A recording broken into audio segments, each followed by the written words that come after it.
Hello दोस्तों, स्वागत है आपका एक और नई हॉरर स्टोरी में। यह कहानी है मुंबई के अंधेरी रेलवे स्टेशन की। जो लोग मुंबई में रहते हैं उन्हें पता ही होगा कि अंधेरी रेलवे स्टेशन कितना ज्यादा बिजी स्टेशन है। यहाँ हमेशा लोगों की भीड़ लगी रहती है, चाहे वह दिन हो या रात। तो फिर इतना बिजी रेलवे स्टेशन हॉरर कैसे हो सकता है?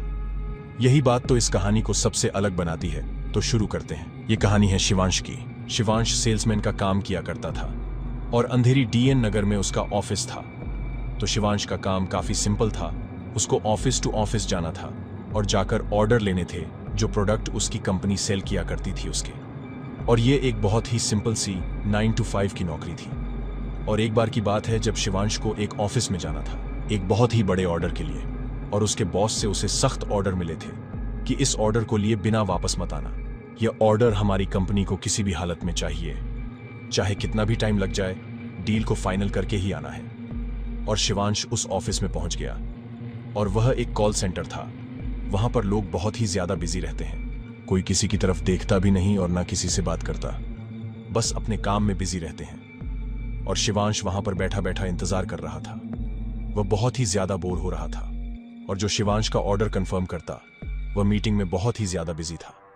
और शिवांश मन ही मन सोचने लगा कि मुझे तो बस ऑर्डर कंफर्मेशन चाहिए, फिर भी इतना टाइम लग रहा है। फिर वह अपना फोन चलाने लग गया और वो फोन चलाते चलाते भी बोर हो रहा था। और अब उसका मोबाइल भी स्विच ऑफ हो गया था। और फिर तभी उसको मैनेजर ने अंदर बुलाया और फिर उसको ऑर्डर कंफर्मेशन मिल गया। ऑर्डर कंफर्मेशन मिलने के बाद शिवांश ने कंपनी पहुंचकर अपने बॉस को ऑर्डर कंफर्मेशन के बारे में बता दिया। और जब उसने टाइम देखा तो लगभग 7 बज रहे थे। तो उसने सोचा कि अब तो मुझे घर निकल जाना चाहिए। और उसने फिर डीएन नगर से मेट्रो ली और अंधेरी स्टेशन पहुंच गया और वहां लोकल ट्रेन का वेट करने लगा, क्योंकि उसे लोकल ट्रेन से ही अंधेरी से भायंदर जाना था। और दोस्तों, मैं आपको बता दूं, अंधेरी में शाम के 6 बजे से लेकर रात के 10 बजे तक पीक आवर रहता है। मतलब वहां पर बहुत ही ज्यादा भीड़ होती है। आपको मुश्किल से ट्रेन में चढ़ने को मिलता है। इतनी ज्यादा भीड़ होती है कि आपको स्टेशन पर खड़े होने के लिए भी जगह नहीं मिलती। और अगर आपको ट्रेन में जगह मिल भी गई तो आपको ट्रेन में लटक कर ही जाना पड़ेगा, क्योंकि उस वक्त अंधेरी में जो कॉरपोरेट ऑफिस रहते हैं वह छूट जाते हैं। मतलब लोग अपना काम खत्म करके अपने अपने घर के लिए जा रहे होते हैं। तो उस वक्त अंधेरी स्टेशन से निकलना बहुत ही ज्यादा मुश्किल हो जाता है। और यही चीज शिवांश के साथ भी हो रही थी। और शिवांश तो ट्रेन में चढ़ ही नहीं पा रहा था, क्योंकि ट्रेन के पास आते आते उसको लग रहा था कि उसकी तबीयत बहुत ही ज्यादा खराब है। लेकिन उसके दिमाग में सिर्फ एक ही चीज चल रही थी कि मुझे बस अपने घर जाना है, कैसे भी करके।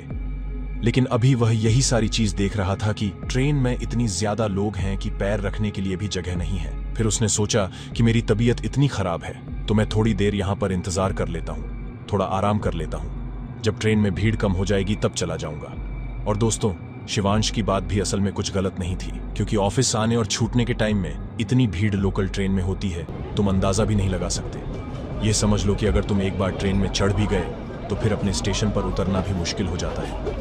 भीड़ इतनी ज्यादा हो जाती है कि लोग हाथ पैर भी नहीं हिला पाते। और दोस्तों, वहीं पर शिवांश की हालत इतनी ज्यादा खराब थी कि उसने सोचा मैं यहां पर इंतजार कर लूंगा, लेकिन इस भीड़ में नहीं जाने वाला। फिर वह भीड़ कम होने का इंतजार करने लगा और बेंच पर बैठकर इंतजार करते करते उसको पता भी नहीं चला कि उसकी तबीयत इतनी खराब हो गई कि वह इंतजार करते करते वहीं पर सो गया। फिर कुछ टाइम बाद शिवांश की आंखें खुली और वह अंधेरी रेलवे स्टेशन की बेंच से उठा और उसने आसपास देखा। पूरा का पूरा रेलवे स्टेशन सुनसान पड़ा था। वह बिल्कुल अकेला था। शिवांश को बिल्कुल भी भरोसा नहीं हो रहा था कि वह अंधेरी रेलवे स्टेशन में अकेला बैठा है, जहां लोगों की हमेशा भीड़ लगी रहती है। उसने आज तक कभी भी अंधेरी रेलवे स्टेशन को इतना खाली नहीं देखा। फिर शिवांश ने आसपास नजर घुमाई और उसने रेलवे स्टेशन पर लगी है घड़ी में देखा, उसमें 2 बज रहे थे। फिर उसको एहसास हुआ कि आधी रात के 2 बजे एक रेलवे स्टेशन पर होना बहुत ही ज्यादा खराब चीज हो सकती है, क्योंकि उस समय कोई इंसान कहीं जा ही नहीं सकता। 2 बजे तक लास्ट ट्रेन भी अपने स्टेशन पर पहुंच जाती है। और उसने देखा पूरे स्टेशन पर सन्नाटा छाया हुआ था और वह वहां से टैक्सी भी नहीं बुक कर सकता था, क्योंकि उसका फोन स्विच ऑफ हो चुका था और उसके पास अब कोई और ऑप्शन नहीं बचा था।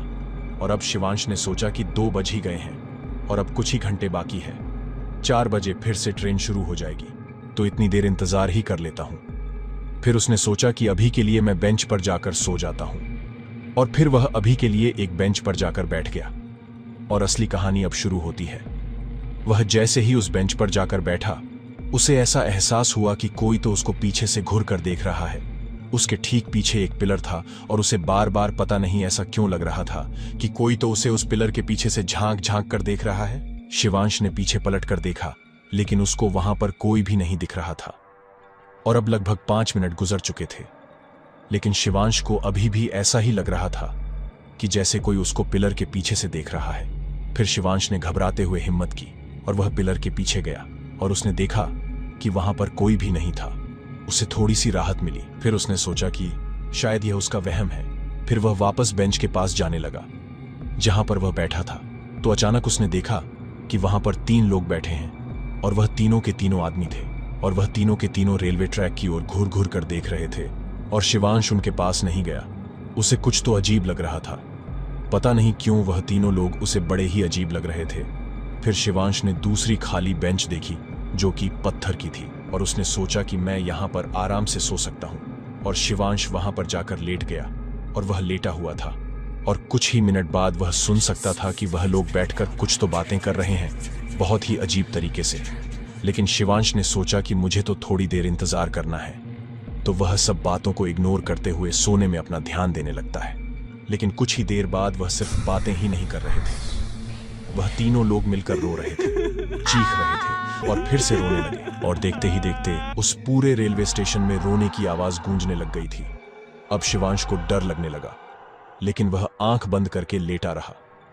लेकिन उसकी सांस ऊपर नीचे हो रही थी। उसे समझ नहीं आया कि क्या करूं। लेकिन अब उसको एक बात तो समझ आ गई थी कि यह लोग जो भी हैं, इंसान तो बिल्कुल भी नहीं है। और यह सब सुनने के बाद शिवांश ने एक करवट ली। वह चेहरे को दूसरी तरफ करके लेट गया। थोड़ा वक्त गुजर चुका था और सब कुछ शांत हो चुका था। लेकिन अचानक से उसके पैर पर कुछ टच हुआ और जैसे ही उसने अपने पैरों की तरफ देखा तो वह तीनों लोग वहीं पर उसके पास बैठे हुए थे। उसकी तरफ अजीब तरीके से मुस्कुराकर देख रहे थे और उन्होंने उसे एक सवाल पूछा, तू भी मरने वाला है ना? यह सब सुनने के बाद शिवांश बहुत ही ज्यादा डर चुका था और तुरंत वहां से अपना बैग उठाकर कांपते हुए भागने लगा।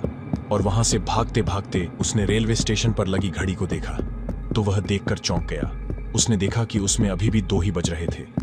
फिर उसने अपनी घड़ी में देखा, उसमें भी 2 ही बज रहे थे। थोड़ी आगे जाकर उसने एक और घड़ी देखी, उस घड़ी में भी 2 ही बज रहे थे। शिवांश को कुछ भी समझ नहीं आ रहा था। उसको समझ नहीं आ रहा था कि वह सपना देख रहा है या यह सब सच में उसके साथ हो रहा है। और पूरे स्टेशन में वह अकेला था, उसकी मदद करने वाला कोई नहीं था। लेकिन फिर भी वह भागते भागते उस रेलवे स्टेशन के टिकट काउंटर पर पहुंचा। लेकिन वापस से उसके पीछे से एक आवाज आई, हमारे पास आजा, हम लोग मुर्दे ही तो हैं, हम तुझे कुछ नहीं करेंगे। और फिर शिवांश ने पीछे मुड़कर देखा तो वह तीनों भी उसके पीछे भाग रहे थे। और अब शिवांश ने अपनी आंखें बंद कर ली थीं और वह भगवान को याद करने लगा और वह हनुमान चालीसा पढ़ते पढ़ते वहीं बेहोश हो गया। फिर सुबह सुबह शिवांश की आंखें खुली और वह टिकट काउंटर के कोने में पड़ा था। उसको एक बूढ़े आदमी ने उठाया जो कि वहां पर सफाई का काम करता था। और फिर शिवांश ने टाइम देखा तो 5 बज रहे थे और स्टेशन पर ट्रेन खड़ी थी और वह तुरंत उस ट्रेन में जाकर बैठ गया। लेकिन ट्रेन में भी पूरे टाइम बस उन तीनों की बात गूंज रही थी, तू मरने वाला है ना, तू मरने वाला है ना। और उसको समझ नहीं आ रहा था। उसके दिमाग में यही चल रहा था कि क्या यह सपना है या सच है। वह बहुत ही बुरी तरह डर चुका था। और फिर शिवांश ने देखा कि भयंदर रेलवे स्टेशन आ गया है। और जैसे ही शिवांश उतरने के लिए उठा और उतरने ही वाला था तो उसने देखा कि दरवाजे के पास वही तीनों खड़े थे जो उसे रेलवे स्टेशन में मिले थे। उन्होंने फिर से शिवांश से वही सवाल पूछा, तू मरने वाला है ना? लेकिन इस बार शिवांश ने हिम्मत की ओर भागते हुए उनके बीच से निकलकर अपने घर की ओर भागा और सीधा अपने घर के अंदर पहुंच गया और अपने बड़े भाई अभिनव को सारी बातें बताई जो उसके साथ हुई थीं। फिर उसके भाई ने उसे शांत कराया और कहा कि तू थोड़ी देर के लिए सो जा, बाद में देखते हैं क्या होता है, पहले तू आराम कर ले। फिर शिवांश का भाई उसे शाम के समय पास के ही एक मंदिर में ले गया। उसने पुजारी को सारी बातें बताईं, लेकिन पुजारी ने उन्हें कोई उपाय नहीं बताया। बस उन्होंने कहा कि पूजा पाठ करो, सब ठीक हो जाएगा। लेकिन शिवांश के मन में डर बैठ चुका था। उसे यही डर लगता था कि अगर वह फिर से काम पर जाएगा तो उसके साथ फिर से ऐसा ना हो जाए जैसा उस रात हुआ था। फिर उसके भाई अभिनव को याद आया कि कुछ साल पहले अंधेरी में उसका एक दोस्त नाइट टेक्नीशियन का काम करता था और फिर अभिनव शिवांश को लेकर अपने उसी दोस्त के पास गया और फिर अभिनव ने अपने दोस्त को अपने भाई के साथ हुई सारी बातें बताई। तो अभिनव के दोस्त ने कहा, हाँ तो इसमें कौन सी बड़ी बात है। फिर शिवांश ने कहा कि मैं पूरी तरीके से डर चुका हूं, मुझे समझ नहीं आ रहा है कि मैं इस सब से निकलने के लिए ऐसा क्या करूं, मेरे ही साथ ये सब क्यों हुआ है। फिर अभिनव के दोस्त ने कहा कि मुंबई लोकल में साल में 2000 से ज्यादा लोग मरते हैं, कभी गिर के मर जाते हैं, कभी कभी कोई गलती से मर जाता है तो कभी जानबूझकर, और मुंबई लोकल स्टेशन में अंधेरी स्टेशन का भी नाम आता है। यहाँ पर ऐसे हादसे बहुत ही ज्यादा हुए हैं। फिर शिवांश ने पूछा, वह तीनों लोग कौन थे, मेरा उन तीनों से क्या लेना देना। अभिनव के दोस्त ने कहा कि मुझे यह सब नहीं पता, मुझे तो बस इतना पता है कि रेलवे स्टेशंस बहुत ही ज्यादा हॉन्टेड होते हैं। जितनी भी आत्माएं हैं, काले साए हैं, इनका तो काम ही है कि जब भी कोई स्टेशन या कोई इलाका या कोई भी जगह पूरे सन्नाटे और अंधेरे से भरा हुआ रहता है, तब ये बाहर निकलते हैं, रो रो कर चीख चीख कर अपनी मौत का मातम मनाते हैं। उस दिन के बाद शिवांश ने एक नियम बना लिया था, चाहे ऑफिस का कितना भी इंपॉर्टेंट काम हो, मैं 5 बजे से ज्यादा कहीं पर भी नहीं रुकूंगा, चाहे कुछ भी हो जाए। क्योंकि उस दिन उसको अपनी जान की कीमत समझ में आई। उसको समझ आ गया कि आधी रात को अपने घर से बाहर रहना, वह भी सुनसान अंधेरी जगह पर रहने का मतलब है आत्माओं के बीच में रहना, मतलब मौत। तो इस वीडियो के अंत में मैं आपसे बस इतना ही कहना चाहूंगा, जिस जगह को आप इतना ज्यादा भरा हुआ देखते हो, जरूरी नहीं कि वहां पर नेगेटिव एनर्जी नहीं हो सकती। तो दोस्तों आज के लिए इतना ही, जल्दी मिलेंगे एक और नई हॉरर कहानी के साथ। तब तक के लिए राम राम दोस्तों।